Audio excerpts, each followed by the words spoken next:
अगर कश्मीर वैली और जम्मू कश्मीर आज भारत के साथ है, इसका श्रेय अगर किसी को जाता है तो पंडित जवाहरलाल नेहरू को जाता, शेख अब्दुल्ला को जाता।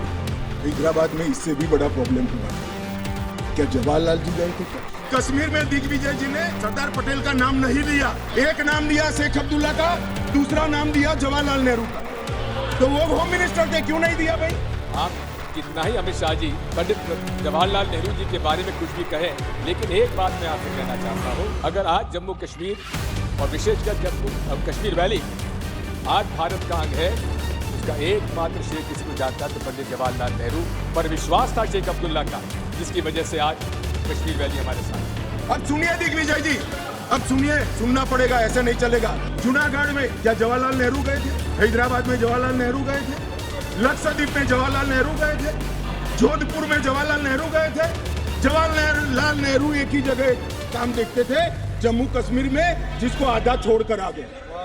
अगर कश्मीर वैली और जम्मू कश्मीर आज भारत के साथ है, उसका श्रेय अगर किसी को जाता है तो पंडित जवाहरलाल नेहरू को जाता, शेख अब्दुल्ला को जाता।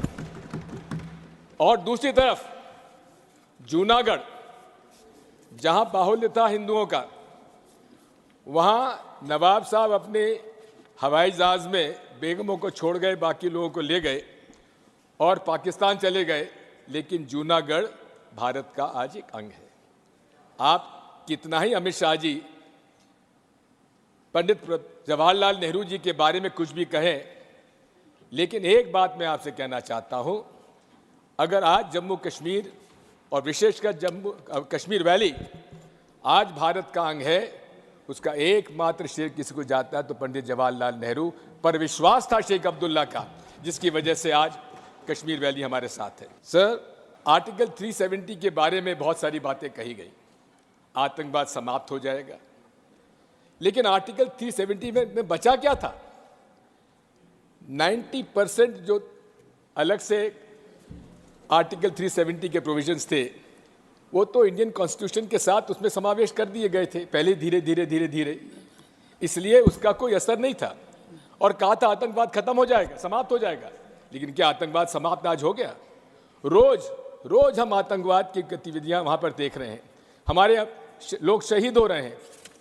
मैं आज फिर से कह देता हूं, मान्यवर, बैठ जाइए दिग्विजय जी, अब हो गया, लोग समझ चुके हैं आपको, बैठ जाइए। मान्यवर, मैं स्पष्टता करना चाहता हूं, गुर्जर भाइयों की एक भी सीट लिए बगैर बड़े संवेदनशीलता से बकरवाल भाइयों को दिया गया, हमें कोई आपत्ति। गुर्जरों को जो फायदा मिला है उसमें कोई बदलाव नहीं होगा। ट्राइबल के सारे फायदे, एजुकेशन में और बाकी सारे नौकरियों के रिजर्वेशन में जितने भी फायदे गुर्जर भाइयों को मिल रहे हैं, पहाड़ियों को मिल रहे हैं, वो पहाड़ियों को जो भी मिलेगा वो उसके अलावे मिलेगा।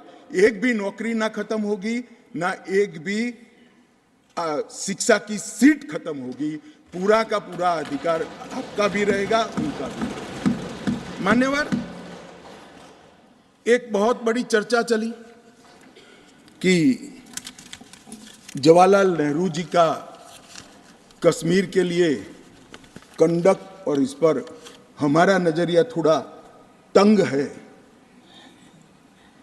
जहां तक तंग नजरिए का सवाल है साहब, देश की एक भी इंच जमीन का सवाल है, हमारा नजरिया तंग रहेगा, हम दिल बड़ा नहीं कर सकते। किसी को अधिकार नहीं है अपने बड़े हृदय को दिखाने के लिए देश का एक भूभाग देश से चला जाए और मूक दर्शक बनकर खड़े रह जाए, किसी को अधिकार नहीं। मैं आज फिर से कहता हूं, ये आरोप से मैं सहमत हूं, हमारा नजरिया तंग है। देश की एक इंच जमीन भी जाती है तो इसके लिए भारतीय जनता पार्टी का हर कार्यकर्ता सर्वोच्चता से संघर्ष करेगा, लड़ाई करेगा और लड़ेगा, हमें कोई इसमें शर्म की बात नहीं। मान्यवर, मैं कुछ बातें कहना चाहता हूं, बहुत कुछ कहा है, अभी कहा गया नेहरू के कारण कश्मीर यहां है, नेहरू जी के न होते तो शायद ये बिल ही नहीं आता और कश्मीर होता ही नहीं। इस तरह से कहा। मैं आज कहना चाहता हूं कि जो आजादी के बाद भारत की रचना को जानते हैं उनको मालूम होगा हैदराबाद में इससे भी बड़ा प्रॉब्लम हुआ था। क्या जवाहरलाल जी गए थे क्या?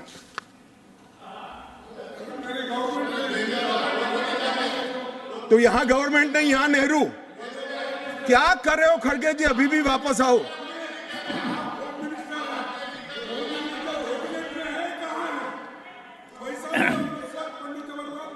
एक मिनट, रिकॉर्ड पर है। कश्मीर में दिग्विजय जी ने सरदार पटेल का नाम नहीं लिया।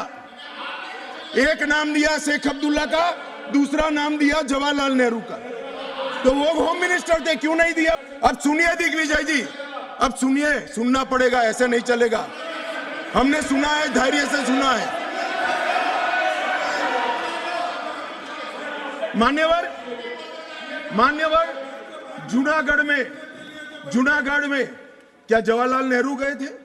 हैदराबाद में जवाहरलाल नेहरू गए थे? लक्षद्वीप में जवाहरलाल नेहरू गए थे? जोधपुर में जवाहरलाल नेहरू गए थे? जवाहरलाल नेहरू एक ही जगह काम देखते थे, जम्मू कश्मीर में, जिसको आधा छोड़कर आ गए। एक ही जगह देखते। मान्यवर, दूसरा, विलय लेट क्यों हुआ? सारे लोग जानते हैं साहब, इतिहास को 1000 फुट नीचे दफन कर दो, वो ऐसा बीज है जो वटवृक्ष बनकर सच्चाई बाहर आ जाती है। सब जानते हैं कि हमारा विलय इसलिए लेट हुआ कि महाराजा पर किसी एक व्यक्ति को विशेष स्थान देने का आग्रह था। शेख अब्दुल्ला को विशेष स्थान देने का आग्रह था। इसके कारण विलय लेट हुआ और पाकिस्तान को आक्रमण करने का मौका मिला। मैं आज ये पूछना चाहता हूं कि इतने सारे कठिन राज्यों का विलय हो गया, कहीं पर 370 क्यों नहीं है? क्यों नहीं है? ना जोधपुर में है, ना जूनागढ़ में है, ना हैदराबाद में है, ना लक्षद्वीप में है। क्यों 370 नहीं है? कि संवेदनशील हृदय के कारण 370 है। संवेदनशील हृदय। मान्यवर, कंडीशन किसने रखी? किसने स्वीकार की? इतिहास जवाब मांगता है, देश की जनता जवाब मांगती है। जवाब देना पड़ेगा, भाग नहीं सकते इतिहास से कोई। मान्यवर, सेना भेजने में देरी क्यों हुई? और ये कहते हैं कि इसके बाद भी देरी हुई है। मैं साहब एक रेफरेंस सैम मानेकशॉ का देना चाहता हूं। फील्ड मार्शल सैम मानेकशॉ तब डायरेक्टर ऑफ मिलिट्री ऑपरेशंस थे। उन्होंने एक जगह पे कहा है कि कबीलाई हमलावर आक्रामक और लूट मचा रहे थे, तब चर्चा में ही व्यस्त थे। मैं व्यक्ति का नाम देना नहीं चाहता वरना खड़े हो जाएंगे। तब एक मीटिंग में सैम मानेकशॉ मौजूद थे। सरदार पटेल जी ने नेहरू जी को कहा, जवाहर, आप कश्मीर चाहते हो या नहीं चाहते हो, देरी क्यों हो रही है? तब जाकर सेना भेजने का निर्णय हुआ है।